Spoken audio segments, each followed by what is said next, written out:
It's Friday, y'all, and there is a debate over the legacy of 44 President Barack Obama, and Kool-Aid responds to Senator Cory Booker's debate comments. Team Rising is here to break it down. Colin Rogero is a Democratic strategist, and Patrice Onwuka is a senior policy analyst at the Independent Women's Forum. Welcome to you both.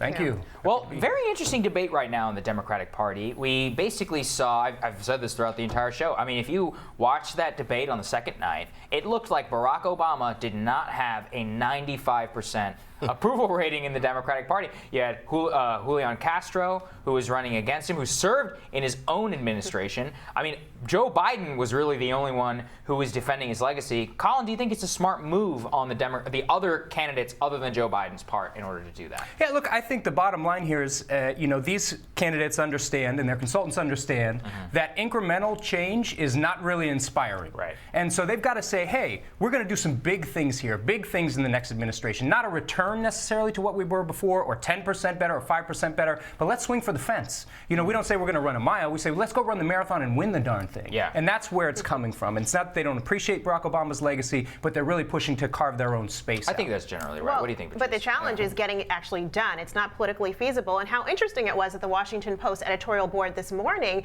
talked about the fact that you can come up with these pie-in-the-sky ideas, but if you don't talk about the funding, if you don't have a way to deal with the issues that people actually have, you're not going to get it done. Right. And so it's nice to say we're going to promise everything to everybody, but if you can't deliver, you're going to lose. I thought it was very interesting, and we should mention that David Axelrod, he used to work for President Obama, actually sent out a warning that Joe Biden was the only person on the stage who was defending the former president. And Rahm Emanuel, the president's former chief of staff, said, here's what I don't get. I love my party. 9 months ago, we made this a central issue that allowed us to take back the House, and 9 months later, everybody's got amnesia.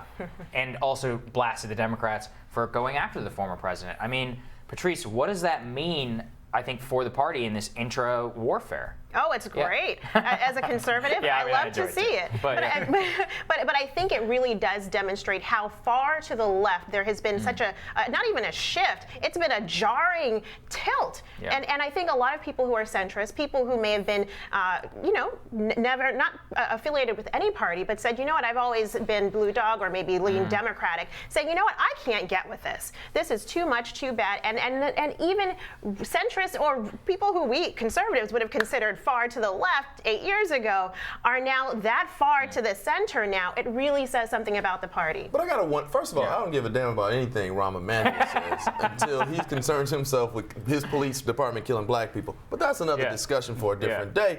I find it interesting, Patrice, we always talk about the party moving so far left, so far left. I never hear conservatives really have to represent or stand up or atone or discuss even their party lurching so far right, embracing white nationalists or even, frankly, white supremacists. Colin, what I saw was a reasoned critique of a good president as opposed to a rejection of his legacy, as opposed to conservative critiques of President Obama, which were based in him being Kenyan or him being a socialist. So can you explain a little bit about the space that Democratic candidates have to critique this president and build on his legacy, as opposed to this being characterized as a circular firing squad? Yeah, look, I think, first of all, when it comes to Rahm Emanuel and David Axelrod, they were part of that signature legislation. So this is one of their crowning achievements of their entire career. So I would defend them if I was them, too. This is to be expected. However, you don't motivate people by saying anything but let's go forward. So what's the next step here? What's the next iteration of Obamacare, which did try to bring insurance costs in line and obviously make it more available to people and let kids stay on their parents' insurance until age 26?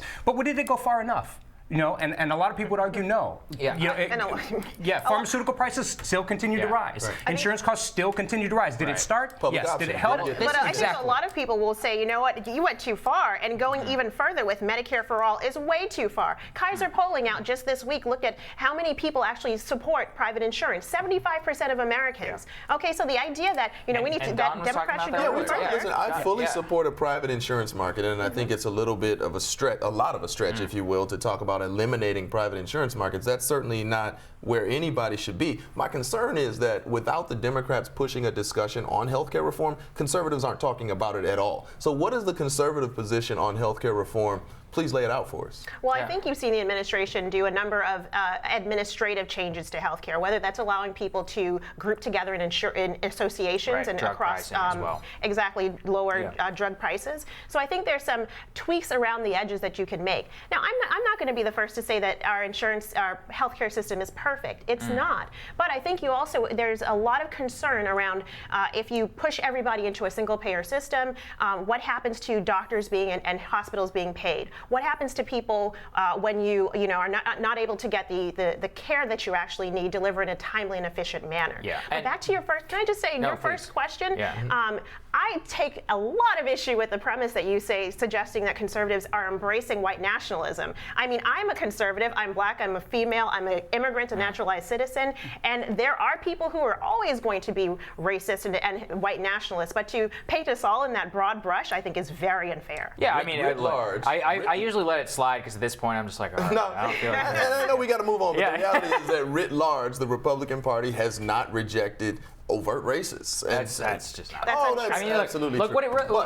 I want to get to the. I actually do want to keep on this Obama point because I think it's very interesting, which is that, and you said it at the very beginning, it's about incrementalism. But to me, incrementalism is a broader thing that was embraced by Obama, which was this neoliberal outlook. And I think that is really what people are rejecting, both with Trump and because with Obama, I mean, we heard him talk about sweeping immigration change. He said he was going to redo NAFTA in 2008. He said he was going to, he promised not to ship American jobs overseas with things like the TPP. Now, he threw bones to the left with things like DACA and other executive actions, the Paris Climate Accords. If you actually care about climate, the Paris Climate Accord is not going to do anything. China was not going to do anything to stop its carbon emissions. Andrew Yang, actually, I think, had the best response on this, where he's like, look, the U.S. is 15% of carbon emissions. You could go to zero and nothing's actually going to change. So move to higher ground. If you actually believe it's a crisis, he's right. He's actually logically right.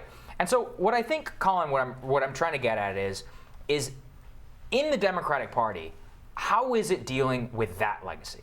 How is it dealing with, we embrace this consensus politics? With Trump, it was an explicit rejection of that. Now, is it a danger to go down that road again? No, I don't think so. Yeah. I think you have to look. Yeah. Politics is all about creating contrasts and making separations. Yeah. And if you're just running back to what was, you're not creating any separation That's what between Joe you and Biden's the future. doing, right? But look, Joe Biden was part of that administration, and Joe Biden's affinity and the reason that people love Joe Biden in South Carolina and all across this country is because he backed up President Obama, who is widely popular. Right. So he is amplifying his strength, as all candidates should. And Elizabeth Warren and Bernie have been on a public option for many, many years, so they are running with their strength. And let's talk about it. Instituting a public option within a year of being in office is a logistical impossibility. Cannot happen. Everyone knows it. But if you start with the bar here, when you move backwards, you move more to a better place for everyone according to their health care options. And that's the bottom line. I think that's a strategy, too.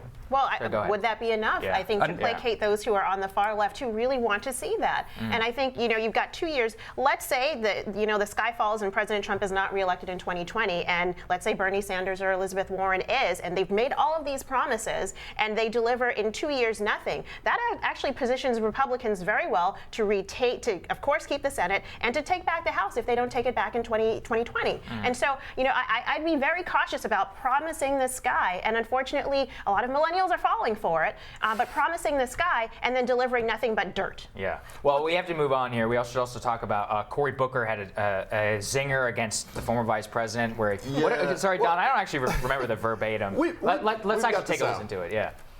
Mr. Vice President, there's a saying in my community, you're dipping into the Kool-Aid and you don't even know the flavor.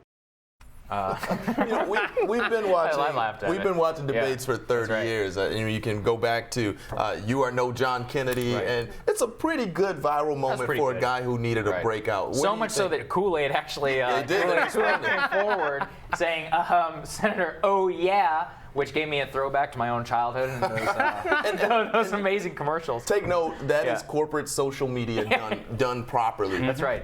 Who had a good debate? Who had a breakout moment in addition to the Kool-Aid stuff? I love Tulsi Gabbard. I love that she went after Senator Kamala Harris because nobody really was. And I hope she makes the hurdle for the next debate. Yeah, she's not there yet, but she's not there yet, but she's close. Colin, final thought. Yeah, and then we're gonna. Look, I think there hasn't been a breakout moment yet, and once we're down to 10 people on stage, breakout moments are going to be a lot more more apparent because there'll be a lot more substantive debate between a smaller group of people. Hold that thought because we're going to have more Rising coming up for you right after we take a quick break.